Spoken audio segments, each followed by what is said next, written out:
자, 앞 시간에서 우리가 부가가치세의 영세율 제도하고 면세 제도에 대해서 공부를 했습니다. 그리고 시간이 다 되어서 면세 제도의 끝부분, 요 아랫부분을 좀 마무리를 못했기 때문에 면세 부분 아랫부분에 있는 면세 포기 제도란 무엇이고, 또 여기 국가나 지방자치단체가 공급하는 재화나 용역은 면세다라고 했는데 예외가 있다는 내용이 밑에 또 나오거든요. 그래서 국가나 지방자치단체 또는 지방자치단체 조합이 공급하는 재화나 용역이 면세 예외되는 것이 뭐가 있느냐, 그런 부분을 좀 정리해 보도록 하겠습니다.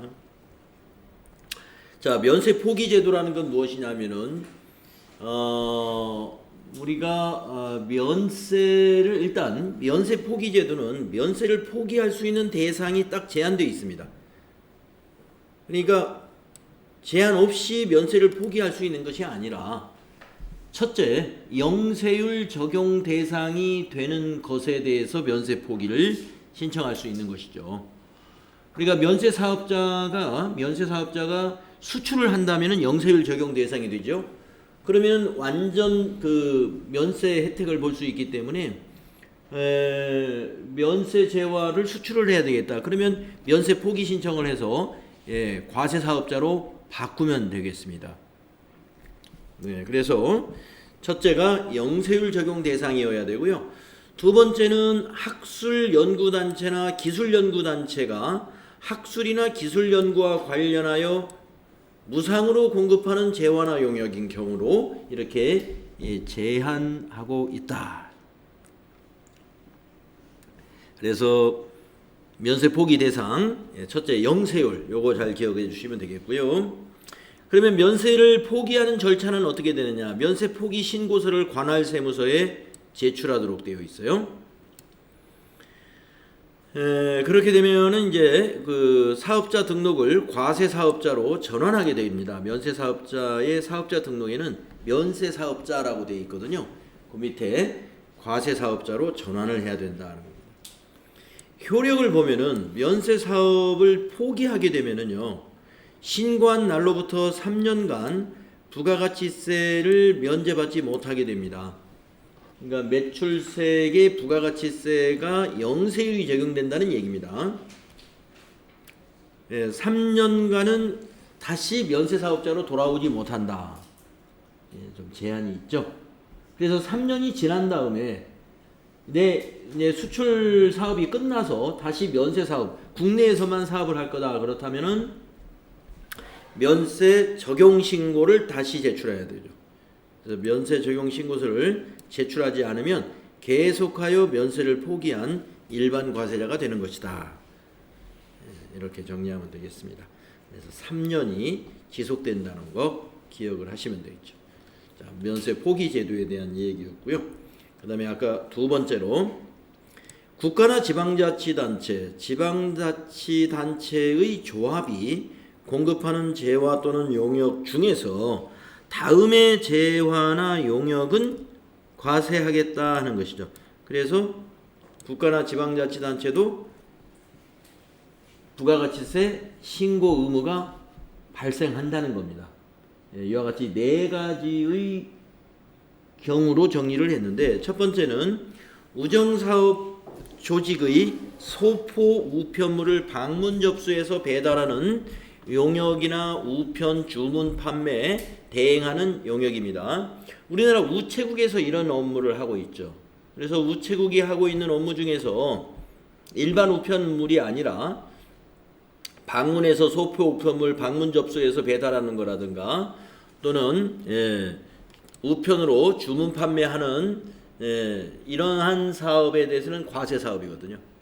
그래서 우리가 우체국이 그 정부기관이지 않습니까? 정부기관에서 하는 공급이지만 과세 공급이 있다 하는 겁니다. 우체국 사업의 과세 사업을 말하는 거고요.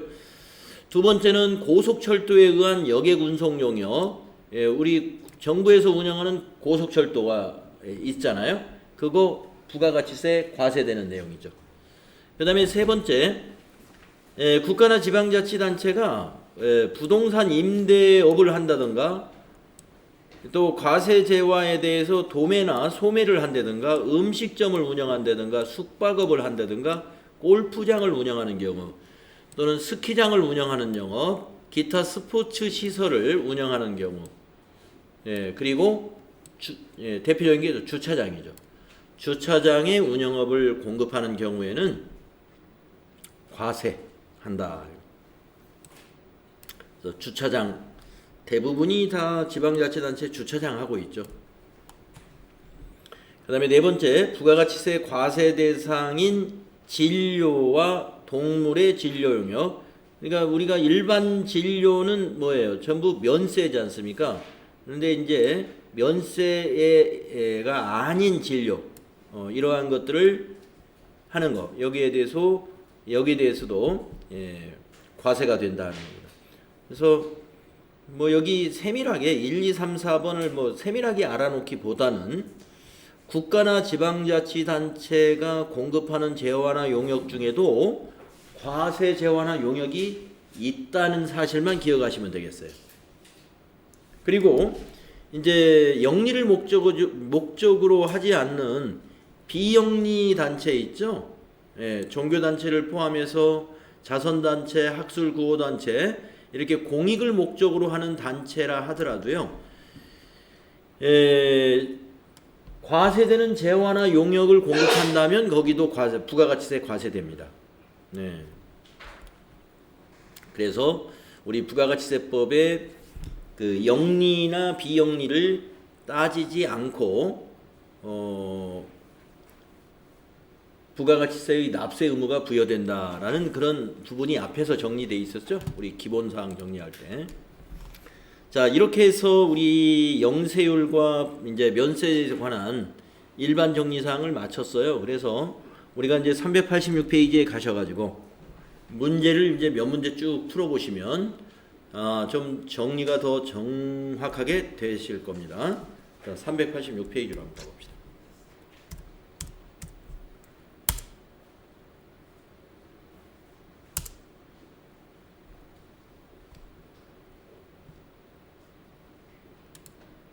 네, 386페이지. 영세율과 면세. 다음 대화에서 괄호에 들어갈 것으로 옳은 것은 이랬네요. 자, 대화를 다 읽어보겠습니다. 부가가치세는 모든 재화와 용역에 과세하고 세율도 모두 10%래. 그래서 소득이 적은 사람이 소득이 많은 사람보다 소득에 비하여 더 많은 세금을 부담할 수 있대. 그것을 역진성이라고 한다는 거죠. 그것을 역진성이라고 한다. 그래서 역진성 문제를 완화하기 위해서 무슨 제도를 두고 있느냐 하는 겁니다. 바로 이게 면세 제도가 여기에 해당이 되죠. 어제 제가 역진성에 대해서 말씀드린 바가 있습니다. 그래서 우리가 동일하게 전부 10%를 적용하는 것이 공정하지 못한 부분이 있다는 거죠.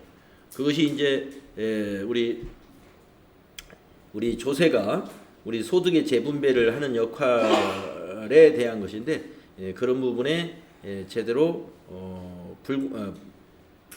부당하다. 소득이 적은 사람이 더 부담을 더 크게 느끼기 때문에 그러한 역진성을 해소하는 제도를 우리가 면세 제도라고 할 수 있습니다. 그래서 답은 2번이 되겠습니다.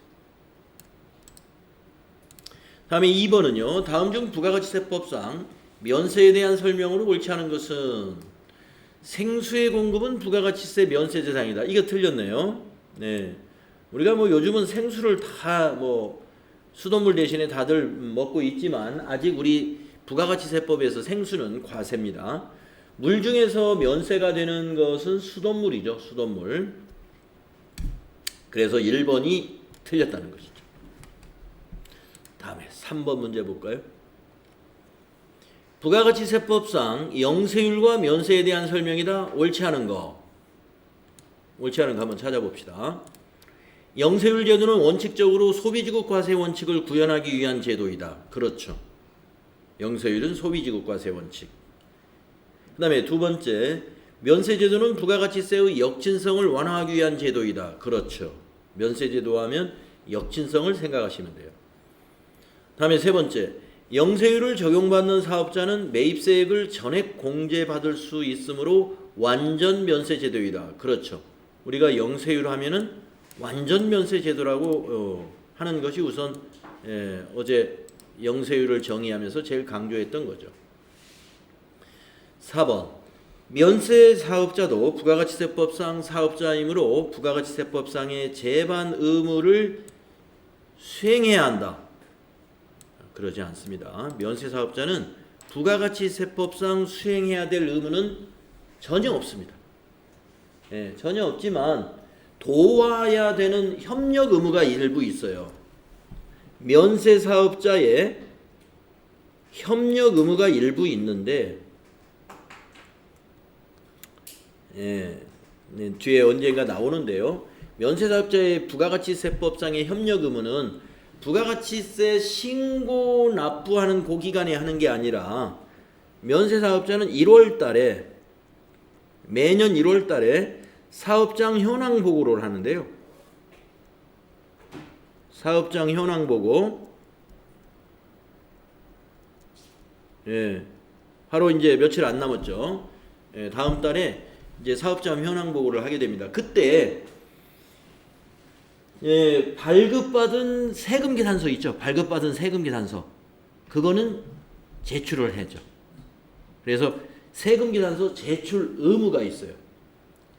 자, 면세 사업자니까 세금 계산서는 우리가 발급한 건 하나도 없어요. 그러나 면세 사업자가 이것저것 소비하면서 발급받은 세금 계산서가 있습니다. 이게 이제 전자세금 계산서로 받은 거는 국세청에 다 들어 있으니까 자동으로 제출이 됩니다. 그런데 자동으로 제출되지 않는 세금 계산서가 뭐냐면 종이세금 계산서. 종이세금 계산서 받은 거 있으면 제출해야 돼요. 그래서 저희는 종이세금 계산서는 안 받습니다. 지금 개인 사업자도 종이세금 계산서 발급을 안 하더라고요. 서로 간에 불편해요. 서로 간에 주는 사람도 불편하고 받는 사람도 그것도 보관했다가 이렇게 면세 사업자는 1월 달에 사업장 현황 보고할 때 해줘야지. 또 과세 사업자는 부가세 신고할 때 그거 합계표에 그걸 포함시켜야 되니까 굉장히 번거롭습니다. 종이세금 계산서 따로 그거는 제출을 가서 해야 되거든요. 세무서에다가. 그래서 지금은 이제 사업자들이 전자 세금 계산서가 훨씬 편리하다는 걸 알아서 거의 없지만 혹시라도 지금도 발급할 수 있는 사업자가 있어요. 그래서 이런 협력 의무는 있다는 거 알아두시고요. 그렇다고 해서 그것이 부가가치세법상의 제반 의무를 수행하는 거라고 보지 않아요. 그래서 원칙적으로 아무런 부가가치세법상의 아무런 의무가 없다. 면세 사업자는. 그렇게 알아두시고 약간의 협력 의무가 있는데 사업장 현황 신고할 때 세금 계산서 발급받은 거 제출해야 된다 하는 겁니다.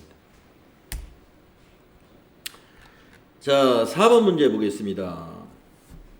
부가가치세법상 영세율과 면세에 대한 설명 중 옳은 것을 모두 고르면 옳은 것만 한번 골라보겠습니다.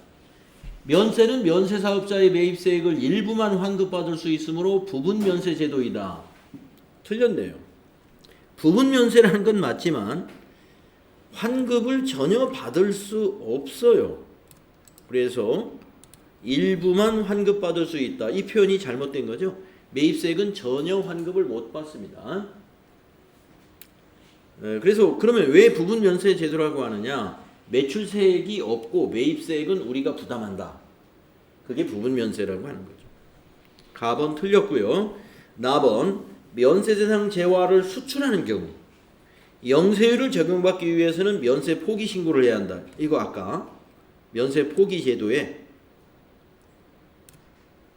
이게 해당이 됐죠. 그래서 이건 옳은 것입니다.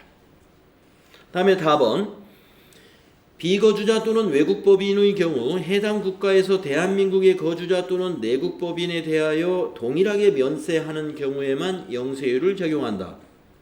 상호주의에서 이것도 맞았습니다.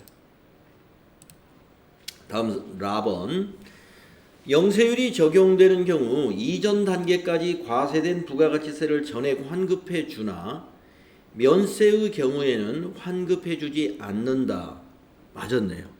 영세율은 이전 단계 과세된 부가가치세를 환급해 주죠. 그러나 면세에서는 환급해 준 제도가 없습니다. 그래서 3개가 맞았습니다. 나다라 4번이 답이 되겠네요. 자, 다음은 5번 문제 볼게요. 다음 중 부가가치세법상 영세율 적용 대상에 해당하는 것 한번 골라봅시다. 국내 여객은 영세율이 아니죠. 수출이니까 영세율이죠. 토지는 면세죠. 해외 건설이니까 수출에 해당되죠. 그래서 영세율만 고르면 나라가 되겠네요. 3번이 답이 되겠습니다. 다음은 6번 문제 볼게요. 부가가치세법상 영세율 적용 대상에 해당하는 것은 모두 몇 개인가? 영세율 적용 대상에 해당하는 거 한번 또 골라볼까요? 선박 또는 항공기의 외국 항행 용역, 이거 영세율이네요. 수출 영세율이죠. 국외에서 공급하는 용역, 이거 국외니까 영세율이죠. 복권과 공중전화는 면세죠. 그래서 가나다 3개가 답이 되겠네요. 예, 문제가 이렇게 출제가 됩니다. 다음에 7번 부가가치세법상 영세율 적용 대상이 아닌 거 국외 제공 영세율이고요. 중개무역 수출도 영세율이고요. 선박 또는 항공기에 의한 외국 항행 용역도 영세율이 되겠습니다. 자, 외국으로부터 재화를 수입하는 건 과세죠. 과세. 그래서 4번이 답이 되겠고 8번 부가가치세법상 영세율이 적용되는 거래로 볼 수 없는 것은 영세율이 아닌 거 수출업자가 대행 위탁 수출을 하고 받은 수출 대행 수수료 이거 영세율이 아닙니다. 예. 그러니까 우리가 위탁 수출이라는 것은 제조를 우리 회사가 해가지고 우리가 수출할 수 있는 능력이 안 되니까 무역 상사를 통해서 수출을 대행하는 회사를 통해서 수출을 하는 거예요. 그러면 이제 그 수출을 해주는 회사가 그냥 해줄 수는 없죠. 수수료를 받을 거란 말이에요. 그때 그 수출 대행 업체가 받아가는 수출 대행 수수료 이거는 과세. 그래서 영세율 적용으로 볼 수 없는 건 1번이 되겠습니다.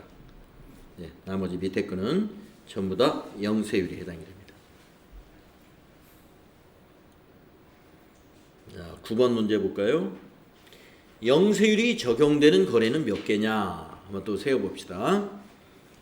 가번 수출업자와 직접 도급계약에 의하여 수출재화를 임가공하는 수출재화 임가공 용역 영세율입니다.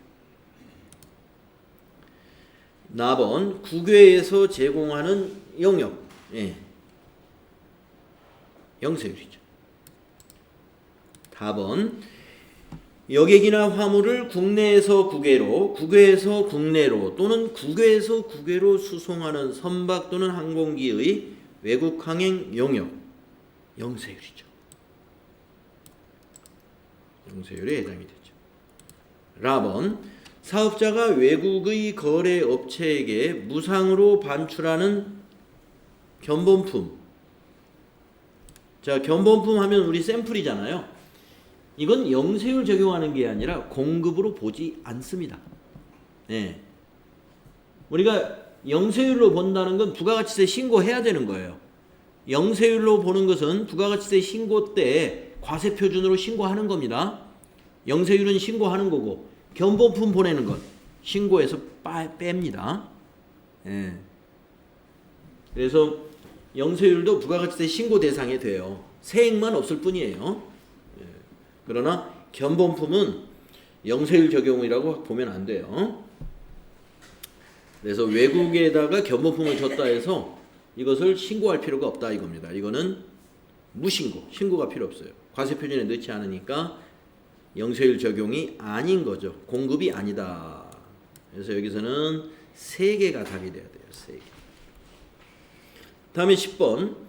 부가가치세가 면세되는 재화 또는 용역의 공급은 무엇인가? 면세를 찾아봐라.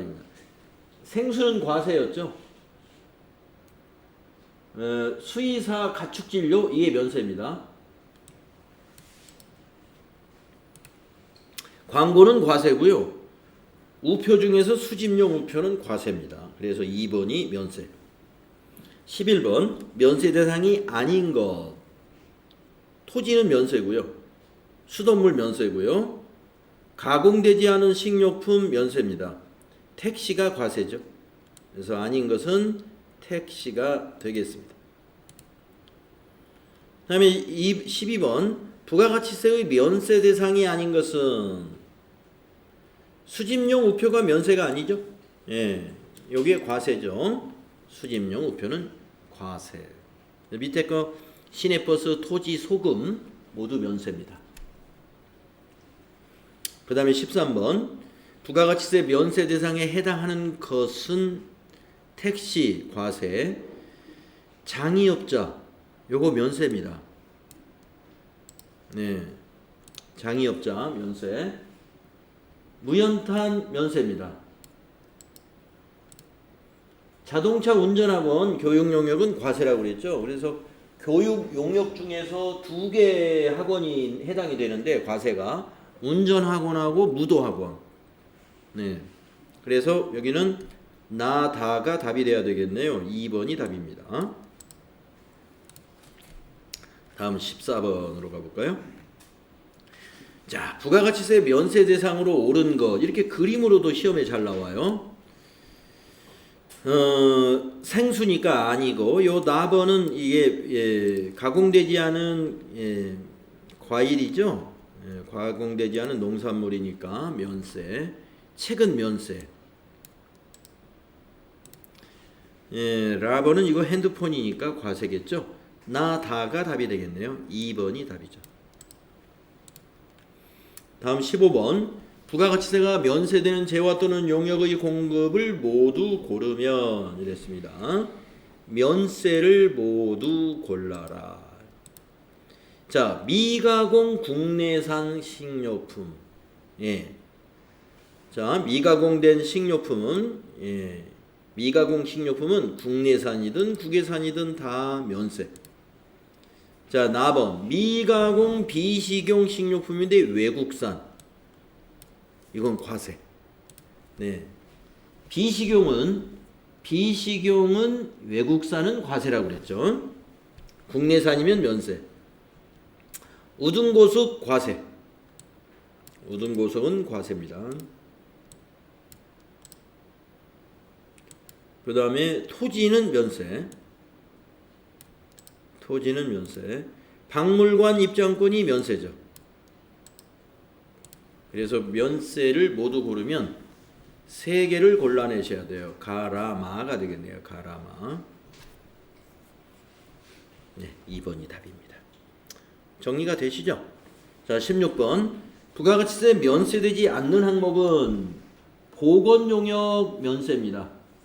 혈액도 면세고요. 국가나 지방자치단체 또는 지방자치단체 조합이 공급하는 재화나 또는 용역. 네, 일반적으로 면세입니다. 3번 주택과 이에 부수되는 토지, 주택 면적의 5배 이내인 토지의 임대, 면세입니다. 주택을 임대하는 건 면세예요. 부수 토지 포함해서. 4번입니다. 유연탄. 우리 연탄과 무연탄이 면세고요. 유연탄 하면 과세예요. 유연탄은 과세. 자, 그래서 우리 영세율과 면세제도에 대해서 아마 부가가치세 문제로는 FAT 1급에서 한 문제는 반드시 나옵니다. 영세율과 면세제도에 대해서 16개 문제 풀어봤는데 이런 유형으로 나올 거니까요. 여러분이 이해하시면 되겠어요. 그리고 이제 영세율과 면세 실기 시험에서 중요하죠. 면세면은 계산서 발급받아야 되고 면세면 그러면 이제 면세 유형으로 입력 잘 해야 되죠. 그래서 면세인 경우 여러분 매입 매출 전표 입력할 때 유형을 잘 선택해야 됩니다. 자, 이제 과세 표준 세액 계산. 다시 이제 부가가치세의 이제 마무리 부분이 되겠습니다. 과세 표준과 세액 계산 그리고 세금 계산서와 영수증 하면은 부가가치세 이론이 다 끝나게 되죠. 마무리 부분 가볼까요? 우리 교재 129쪽으로 올라갑니다. 129쪽.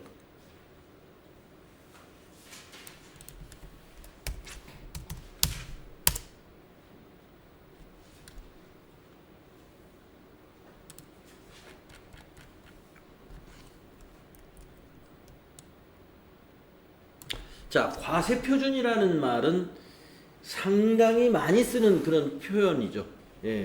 과세표준이라는 것이 무엇이냐? 과세표준이라는 것은요, 우리가 세법에서 모든 세법의 종류가 굉장히 많이 있잖아요. 모든 세법의 과세표준이 다 존재하죠.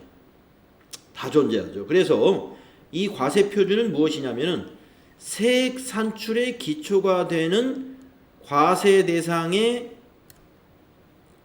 가액. 그러니까 과세 표준에다가 이 과세 표준에다가 곱하기 세율 하면은 바로 뭐가 나와요? 세금.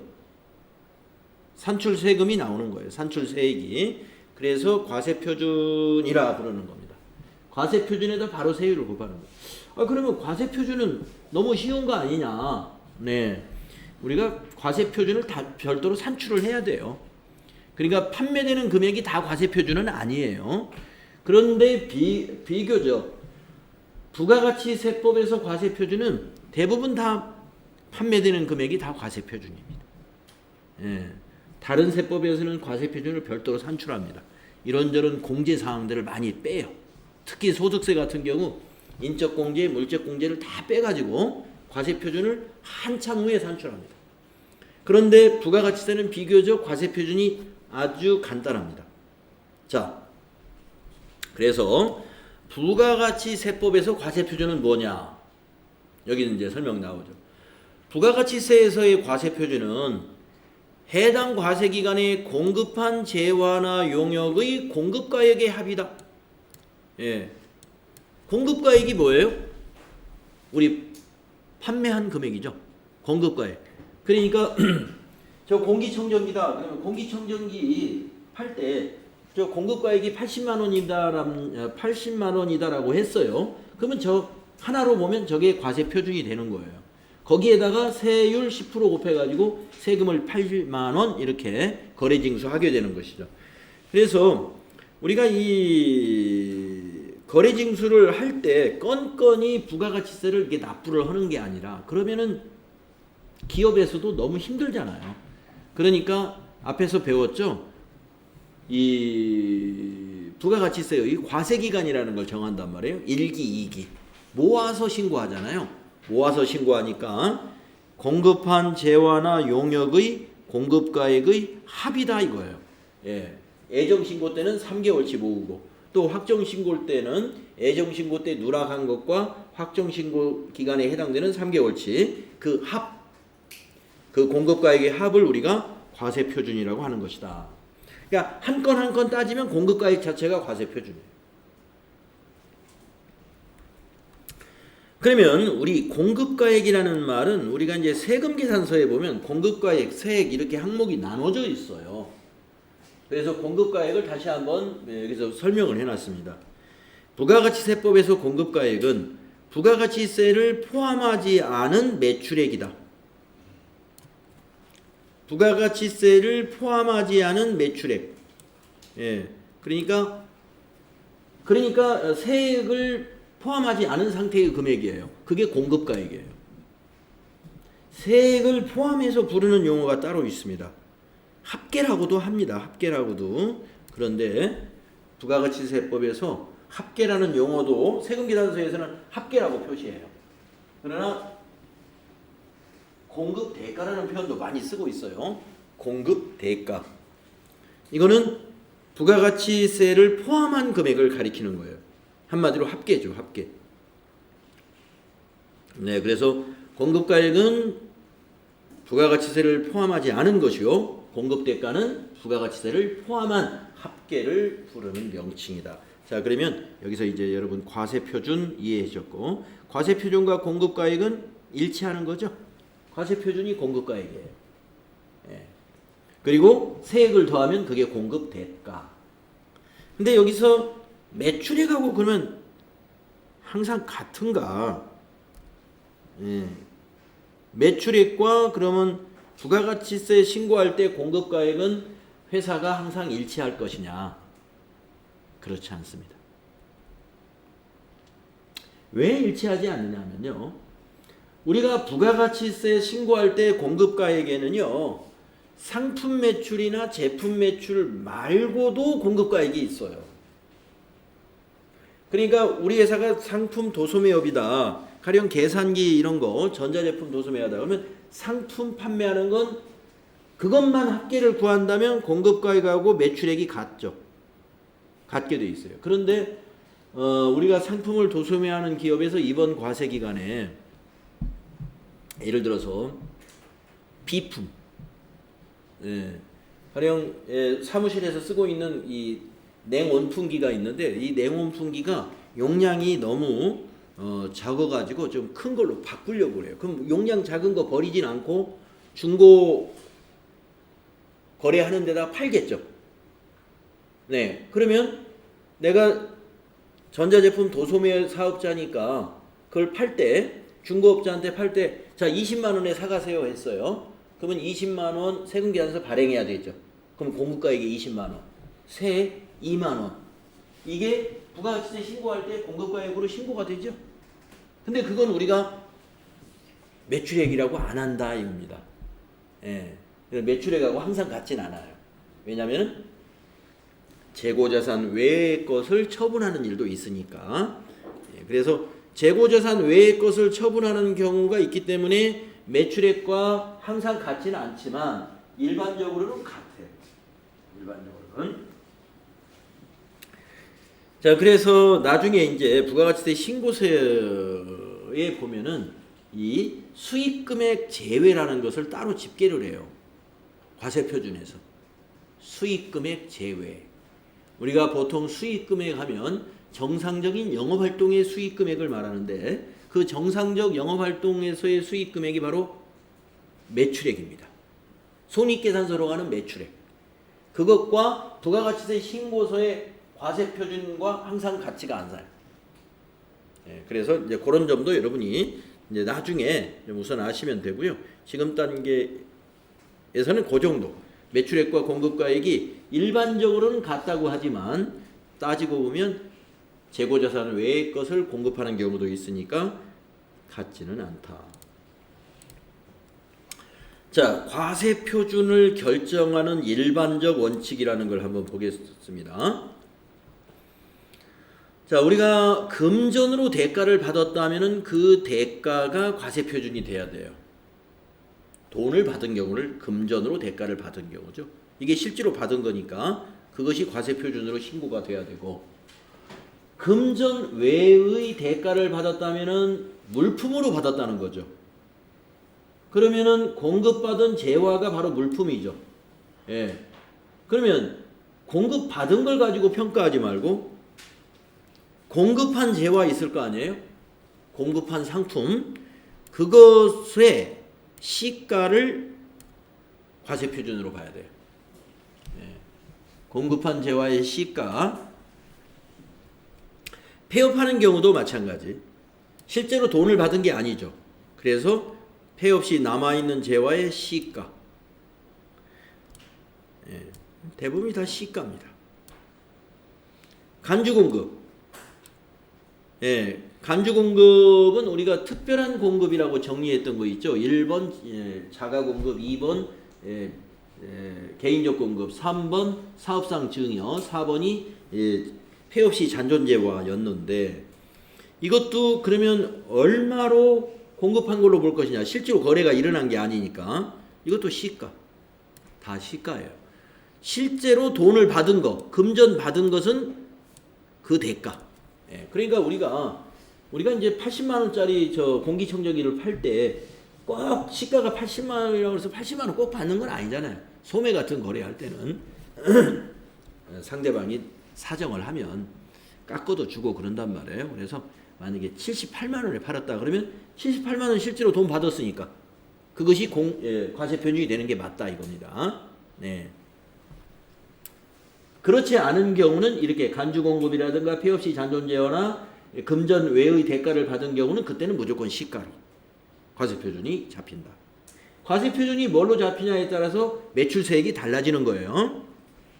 자, 그런데 부당행위 계산 부인 이렇게 그 대가를 받은 것으로 하다 보니까 판매자가 세금을 납부한 매출세액을 일부러 줄일 의도를 가지고 그런 의사를 가지고 대가를 조금밖에 안 받았다라고 한다면 부당행위로 보겠다 이거예요. 그럴 때는 시가를 적용한다 이런 얘기입니다. 네. 그래서 그 내용을 읽어보면 이렇게 돼 있죠. 예. 금전으로 받은 경우인데 특수관계인에게 공급하는 재화 또는 용역의 공급가액이 조세의 부담을 부당하게 감소시킬 것으로 인정되는 경우 공급한 재화 또는 용역의 시가를 공급가액으로 보겠습니다. 네. 그래서 우리가 이제 이런 경우가 개인적 공급일 경우에 이런 경우에 해당될 경우가 많이 있어요. 개인적 공급일 경우에. 그래서 적당하게 잘 신고를 해야 됩니다. 네, 적당하게 잘 신고를 하면 되겠습니다. 그래서 원칙적으로 의도가 조세 부담을 부당하게 감소시킬 것으로 인정이 된다면 부당행위 계산 부인으로 돼서 이렇게 돈을 실제로 절반만 받았더라도 시가를 적용하는 수도 있다 하는 거 알아주시면 되겠습니다. 자, 다음에 거래 유형별 과세 표준. 거래 유형별 우리가 공급 시기라든가 여기에서도 이제 거래 유형별로 우리가 정리했죠. 그런 유형으로 보는 겁니다. 그래서 과세 표준도 거래 유형별로 보면은 외상 판매라든가 할부 판매라든가 이거 전부 다 공급한 재화의 총 가액이 과세 표준이 돼요. 외상 판매, 할부 판매. 여기 할부 판매는 밑에 있는 장기 할부 판매하고 1년 이상이냐 아니냐 1년 이내냐 이렇게 구분하는 거죠. 1년 이내 할부 판매는요 총 가액을 과세 표준으로 신고하면 돼요. 그러니까 만약에 오늘이 12월 17일이지 않습니까? 12월 17일 날로 3개월 할부로 저 공기청정기를 팔았다. 그러면 저 공기청정기의 과세 표준은 1월 25일 신고 때 80만 원 다 신고해야 돼요. 할부 판매니까. 총 가액으로 신고하는 거예요. 그런데 저 공기청정기를 장기 할부 판매를 했어요. 언제? 12월 17일 날 오늘. 그러면은 1월 25일 날 신고하는 것은 12월 달에 12월 31일까지 받은 대가, 그래서 계약에 따라 받기로 한 대가, 각 부분의 대가 중에 12월 31일 이전에 받은 대가만 1월 25일 날 신고하면 돼요. 장기 할부 판매인 경우는. 그 차이입니다. 여기 할부 판매는 총가액이고, 외상 판매도 총가액이에요. 총가액. 그래서 장기 할부 판매하고 똑같은 기준이 뭐가 있습니까? 대가의 각 부분을 계약에 따라 받기로 한 대가, 이게 완성도 기준 지급 조건부도 여기에 해당되고 중간 지급 조건부도 여기에 해당이 되고 계속적으로 재화나 용역을 공급하는 전력이나 가스도 여기에 해당이 된다. 그 다음에 둘 이상의 과세 기간에 걸쳐 용역을 제공하고 그 대가를 선불로 받은 경우는 이렇게 안분 계산하면 돼요. 선불로 받은 금액을 과세 대상 기간의 개월수 나누기 계약 기간의 총 개월수. 그래서 안분 계산이라 하는 겁니다. 네. 자, 그래서 과세표준 개념에 대해서 이 페이지에서 우리가 이해를 했고요. 다음 페이지가 이제 시험에서는 이제 많이 여기에서 좀 헷갈리는 문제로 많이 나올 수 있는데 좀 쉽게 이걸 정리를 할 필요가 있어요. 자, 과세표준에 포함시켜라 하는 겁니다. 왼쪽에 과세표준에 포함시켜라 하는 거 잘 볼까요? 과세표준에 포함시켜라 하는 거. 여러분이 이해를 하면은요, 당연하게 여러분이 정리가 될 거예요. 자, 한번 이해를 해봅시다. 장기 할부 판매나 할부 판매할 때 현금 판매보다 더 비싸게 받죠, 우리가. 판매하는 사람이. 그거는 어찌 보면 당연한 거죠. 왜냐면 나눠서 받으니까 이자 계산해가지고 조금 더 비싸게 받잖아요. 그러면 그 이자 상당액은 부가세, 과세해야 될까요? 안 해야 될까요? 해야 돼요. 더 받는 거니까. 그래서 해야 되니까 과세표준에 포함해야 되는 겁니다. 예. 할부 판매 때 더 받는 거. 이거 세금계산서 끊을 때도 공급가액에 넣어야 돼요. 그래서 그 더 받는 게 바로 이자 때문에 더 받는 거니까 포함해야 된다. 예. 장기든 할부든 간에. 그 다음에 그 밑에 두 가지는요, 복잡한데, 운송보험료, 산재보험료, 그 다음에 운송비, 포장비, 하역비 등이라고 되어 있어요. 이 모든 비용의 공통점을 보면 앞에 대가의 일부로 받는다는 표현이 들어가 있습니다. 대가의 일부로 받는다는 것은 판매 대가에 포함된다는 그런 의미를 가지고 있는 거죠. 그러니까 물건값에 포함되어 있다는 거예요. 공급대가에 포함되어 있다. 공급대가라는 건 뭐예요? 공급가액과 세액이 다 포함된 거죠. 그 안에 포함된 금액이다 이거예요.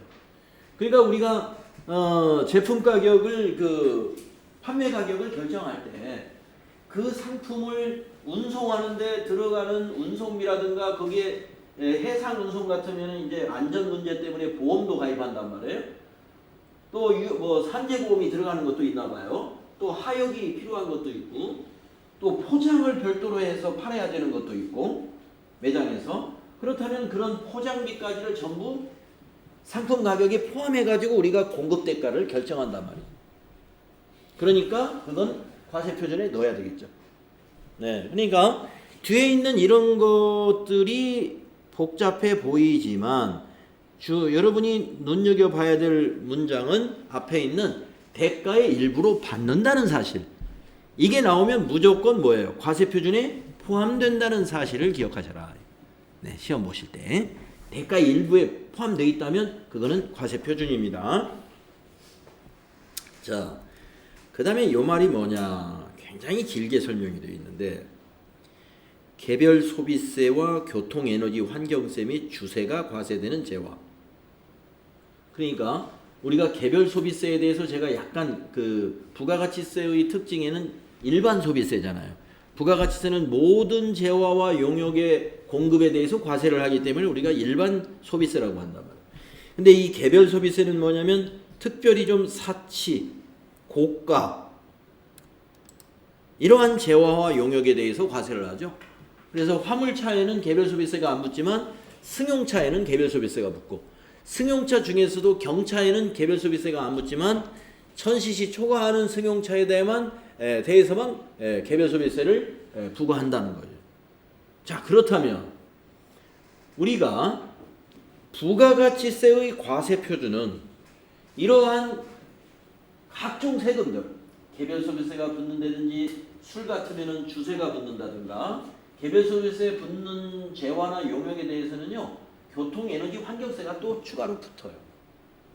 그래서 이와 같이 부가가치세 이전에 해당되는 이러한 소비세나 목적세 같은 거, 이런 것이 붙게 되면 그러한 모든 세금이 전부 부가가치세의 과세표준에 포함돼야 돼요. 그래서 부가가치세는 맨 밑에 계산을 합니다. 맨 밑에. 예. 그래서 이것은 포함돼야 된다. 그 다음에 마일리지 얘기가 나옵니다. 우리가 물건을 팔 때, 공급할 때 대가를 전부 마일리지로 받는 경우도 있고, 그 다음에 일부만 마일리지로 받는 경우도 있죠. 네, 우리가 이제 마일리지를 쌓게 하는 것은 뭐예요? 판촉 활동으로 하잖아요. 우리 가게를 계속 좀 이용해 달라고. 자, 그런데 다음의 금액이라고 했어요. 마일리지 등 외의 수단으로 결제받은 금액. 마일리지 등 외의 수단이다? 마일리지가 아닌 것으로 결제받았으면 당연히 과세 표준인 거고요. 자, 이 마일리지, 이게 자기 적립 마일리지 등 외의 마일리지 등으로 결제받은 부분에 대해 재화 또는 용역을 공급하는 자 외의 자로부터 보전받은 금액. 자, 여러분 이제 마일리지가 두 가지가 있어요. 우리 회사가 주는 마일리지. 예. 근데 마일리지가 다른 회사에서 주는 마일리지가 있죠. 예를 들면 이제 저도 뭡니까? 제가 이제 무슨 이메일로 뭐 설문조사 같은 거 와요. 고용노동부 같은데 이런 데서.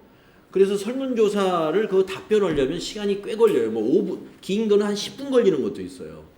우리가 10분간 자기 일을 포기하면서 집중해가지고 거기 답변하려면은 그냥 안 해주잖아요. 그러니까 설문조사 보낼 때 어떻게 합니까? 예. 뭐 이렇게 뭐 파리바게트라든가 또는 뭐 유명한 커피숍 같은 데 가서 쓸 수 있는 그 뭐라 그러죠? 예. 그걸 저기 문자로 보내줍니다. 그래서 저도 그걸로 이제 커피 뭐 등산 갈 때 이제 거기 가가지고 이렇게 신청해서 먹고 또 뭐 있으면 좀 우리 서울에 있는 우리 애들한테 보내주기도 하고 그러거든요. 자, 그러면은 제가 그럼 그 만약에 그 파리바게트에서 그 마일리지를 이용했다고 봐요. 그러면 파리바게트가 10,000원짜리 제가 마일리지를 이용해서 10,000원짜리 빵을 샀습니다. 그럼 파리바게트는 그걸 매출로 신고를 해야 돼요? 안 해야 돼요? 신고해야 됩니다. 네. 왜? 파리바게트가 안 받는 게 아니라 파리바게트는 그 10,000원을 그 마일리지 발급 업체한테 받아요. 돈을 받는 거예요. 그 마일리지를 얘기해요. 자기 적립 마일리지 외의 마일리지. 자기 적립, 그러니까 자기 적립 마일리지라는 건 뭐냐면 파리바게트에서 마일리지를 준 거. 그건 실제로 돈을 받는 게 아니죠. 네. 그러면 10,000원짜리 빵을 팔 때, 10,000원짜리 빵을 팔 때 파리바게트 마일리지로 1,000원을 고객이 썼어요. 그러면 돈은 9,000원만 결제하죠? 그러면 과세 표준이 9,000원이에요. 그럼 9,000원에 파는 걸로 인정을 합니다. 그 마일리지가 아니라 자기 적립 마일리지 등 외의 마일리지예요. 그래서 이제 일부 마일리지로 받았는데 그냥 뭐 자기 적립 마일리지 외라는 말이 없이 그냥 마일리지 등 상당에 가면은 그냥 과세 표준에 포함된다고 보시면 되고, 자기 적립 마일리지다 이렇게 꽉 집어서 나오면 그거는 과세 표준에 포함되지 않습니다. 예. 자, 그래서 마일리지 상당액도 자기 적립 외의 마일리지는 과세 표준에 포함됩니다 하는 거 알고 계시고요. 자기 적립인지 아닌지 아무 말 없으면 마일리지 과세 표준에 포함된다 이렇게 보시면 돼요. 예. 자, 그러면 포함되는 거 여기 이렇게 정리했어요. 포함된다는 것을 정리했고요. 그 다음에 오른쪽에는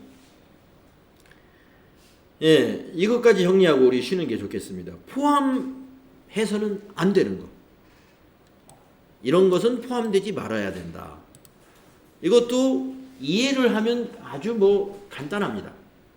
자, 첫 번째 줄에 있는 매출 애누리, 매출 환입, 매출 할인은 뭐예요? 매출액에서 빼주는 거잖아요. 우리 매출액에서 빼주는 거니까 당연히 과세 표준이 되어서는 안 되죠. 그래서 이건 뭐 당연히 포함하지 말아야 되고, 두 번째, 이것도 너무 당연한 거예요. 공급받는 자에게 도달하기 전에 파손이 됐어요. 그럼 어떻게 그 돈을 받겠어요? 당연히 돈을 못 받죠. 그러니까 과세 표준에 포함시켜서는 안 되겠죠. 공급받는 자에게 도달하기 전에 파손된 거에 대해서 그 돈 받을 수 있나요? 예. 그래서 당연히 포함되지 않는 거고. 이거 국고보조금, 공공보조금, 예, 과세 표준에 포함되지 않습니다. 앞에 보면은 재화나 용역의 공급과 직접 관련되지 않는데요. 예. 재화나 용역의 공급과 직접 관련되지 않는 거, 그러니까 예, 공급가액으로, 예, 이건 그 뭡니까? 과세 표준에 포함시키면 안 되겠죠. 만약에 우리 회사가 판매하는 것과 직접 관련돼서 국고보조금을 받았다, 그건 과세 표준으로 신고해야죠. 직접 제품이나 상품 판매와 관련되는 국고보조금은 과세 표준이에요. 근데 앞에 공급과 직접 관련되지 아니하는 거, 간접적으로 국고보조금 받는 거, 이런 것은 과세 표준에 포함되지 않는다는 겁니다. 관련되지 아니하는 거예요. 자, 그 다음에 네 번째 줄에는요, 연체이자입니다. 아까 저기 이자 상당액이라는 것은 정상적인 이자죠.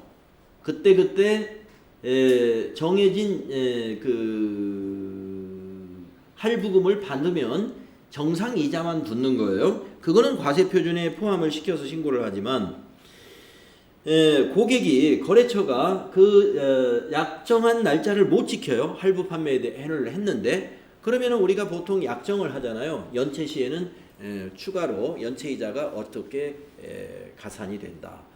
그래서 추가로 받는 연체이자는 과세 표준에 포함되지 않습니다. 네. 연체이자 과세 표준 아니에요. 그 다음에 이것도 뭐냐면 그 용기대금, 그러니까 용기대금인데, 이 용기대금은 반환을 받는 조건의 용기대금이에요. 반환할 것을 조건으로 용기대금까지 받는 경우. 네. 실제로 그렇게 거래하는지는 모르겠는데, 예를 들어서 뭡니까? 그 용기가 반드시 필요한 것들이 뭐예요? 생맥주 같은 것이 필요하겠죠. 그 다음에 생맥주가 아니더라도 우리 그 종이 박스 말고 플라스틱 박스에 옛날에 코카콜라라든가 무슨 음료회사 보면은 플라스틱 박스가 있습니다. 거기에 보면 이 상자는 무슨 회사의 재산입니다, 이렇게 막 인쇄까지 해놓고 쓰잖아요. 그거는 슈퍼나 이런 데다가 납품을 할 때 그 안에 들어있는 음료수나 술값 외에 요 박스를 가령 뭐 10,000원인지 5,000원인지를 해서 거래명세표에다가 청구 금액을 요 박스 값까지 5,000원까지 처음에 받아요. 그랬다가 나중에 그 판매사원이 갔을 때 박스를 전부 모아놨다가 반품을 하면은 다음에 그 거래명세표에서 금액을 빼주죠. 2개 했으면 뭐 10,000원 빼주고. 그게 뭐예요? 반환할 것을 조건으로 용기대금을 받았단 말이에요. 그거는 과세표준에서 빼준다 이거예요. 예, 용기대금 과세표준이 아니다. 그 다음에 이게 무엇이냐면요, 봉사료. 이 봉사료가 직원에게 지급하는 겁니다. 봉사료를 해당 그 회사의 종업원에게 지급한 사실이 확인되는 봉사료라는 거예요. 그래서 우리가 조금 그 호텔, 커피숍 뭐 이런 데에서 먹어본 지 너무 오래됐습니다만은, 이런 데서 이제 그 우리가 서비스를 받게 되면은 청구서에 보면은 거기에 뭐 몇 개, 수량 몇 개 해가지고 합계 얼마, 부가가치세 얼마 해서 먹은 음식값을 계산을 했어요. 그래서 만약에 9만 원이 나왔다고 봐요. 그런데 그 밑에 봉사료 10,000원 해가지고 10만 원 이렇게 청구를 했단 말이에요. 이게 그 봉사료입니다. 네. 그러니까 영수증에 이렇게 지금 이게 그 말이죠. 세금계산서, 영수증, 신용카드 매출전표 등의 그 대가와 구분하여 적은 경우예요. 그래서 공급가액 얼마, 부가세 얼마 다 그 합계 얼마 해놓고 밑에 봉사료 얼마, 밑에 총합계 얼마 이렇게 하는 겁니다. 대개 영수증이 그렇게 나오면 그 봉사료는 회사의 금고에다 넣는 게 아니라 그 봉사료는 바로 그 직원한테 주는 거예요. 직원한테. 이 부분은 당연히 회사가 갖는 게 아니니까 회사의 과세 표준에 포함시켜서는 안 되겠죠. 예. 그래서 이제 이거는 특히 서비스 술 파는 그 아마 동네에 있는 맥주집 이런 데서도 이 부분이 굉장히 중요할 거예요. 예. 우리 술집에서도 이 사장님이 받는 돈이 있고 그 직원한테 직접 주는 돈이 있어요. 그러면 사장님 이거 얼마입니까? 하면은 네, 팁 포함해서 얼마입니다. 이런단 말이에요. 그러면 그 팁을 종업원에게 직접 주는 거는 그 사장님이 부가가치세 신고할 때 과세 표준에 안 넣으면 되는 거예요. 그 대신 그 종업원이 받았다는 뭔가를 해줘야 돼요. 서류를 만들어 놔야 돼요. 그런 경우에는 그 봉사료를 아무개한테 지급했다 하는 장부가 다 갖추어져 있어야 돼요. 네, 그런 것들이 여기에 해당이 되죠. 그래서 술집 같은데 이런 거 많이 해당될 것 같아요. 그 다음에 임차인이 부담해야 할 보험료.